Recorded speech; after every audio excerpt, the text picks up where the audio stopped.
Hello everyone, welcome to our channel. ದೇವರ ನೆನೆಯುತ್ತಾ ಈ ವ್ಲಾಗನ್ನು ಸ್ಟಾರ್ಟ್ ಮಾಡ್ತಾ ಇದ್ದೀನಿ.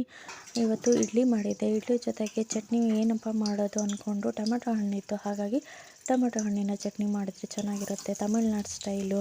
ಈ ಟೊಮೆಟೊ ಹಣ್ಣಿನ ಚಟ್ನಿ ಮಾಡೋಣ ಅಂತ ಹೇಳ್ಬಿಟ್ಟು ನಾನು ಈರುಳ್ಳಿ, ಮೆಣಸಿನ್ಕಾಯಿ ಹಾಗೆ ಟೊಮೆಟೊನ ಹೆಚ್ಚಿಟ್ಕೊಂಡು ಅದನ್ನು ಚೆನ್ನಾಗಿ ಎಣ್ಣೆಯಲ್ಲಿ ಫ್ರೈ ಮಾಡಿಕೊಂಡೆ. ಹಾಗೆಯೇ ಕೊತ್ತಂಬರಿ ಕಾಳು ಮತ್ತು ಜೀರಿಗೆ ಪುಡಿನ ಹುರಿದು ಅದನ್ನು ಪುಡಿ ಮಾಡಿ ಹಾಕ್ತಾಯಿದ್ದೀನಿ. ಸ್ವಲ್ಪ ಅರಿಶಿನನೂ ಹಾಕಿದ್ದೀನಿ. ಬೇಕಾದರೆ ನೀವು ಶುಂಠಿ ಬೆಳ್ಳುಳ್ಳಿನ ಆ್ಯಡ್ ಮಾಡ್ಕೋಬೋದು. ಅದನ್ನು ತಣ್ಣಗಾಗಲಿಕ್ಕೆ ಇಟ್ಟಿದ್ದೀನಿ.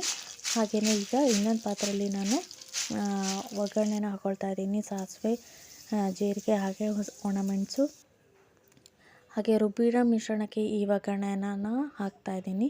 ತುಂಬಾ ಚೆನ್ನಾಗಿ ರುಚಿಯಾಗಿ ಬಂದಿದೆ.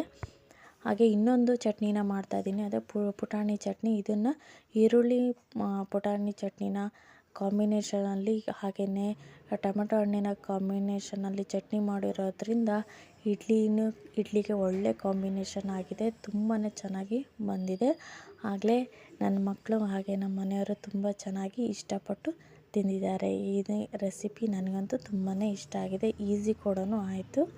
ನಿಮಗೆ ಹೇಗೆ ಅನಿಸ್ತು ಅಂತ ಕಮೆಂಟ್ ಮಾಡಿ ಹೇಳಿ. ನೀವು ಟ್ರೈ ಮಾಡಿ ಟೊಮೆಟೊ ಹಣ್ಣಿನ ಚಟ್ನಿ ಇಡ್ಲಿ ಜೊತೆಗೆ ಹೇಗೆ ಅನಿಸ್ತು ಅಂತ ಕಮೆಂಟ್ ಮಾಡಿ ಹೇಳಿ. Thanks for watching.